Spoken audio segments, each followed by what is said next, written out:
Kaming mga fratman, wala may maapil sa usa ka fraternity para masikat, mugahi, o kahadlukan sa tanan.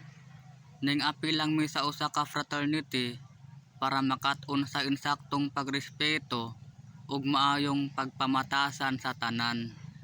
Kay ang fraternity dili ni siya padaghanay, dili ni siya paggahiay, ug usa pa dili ni siya pasikatay. Ang fraternity para ni sa respeto matag usa ug pagtinabangay.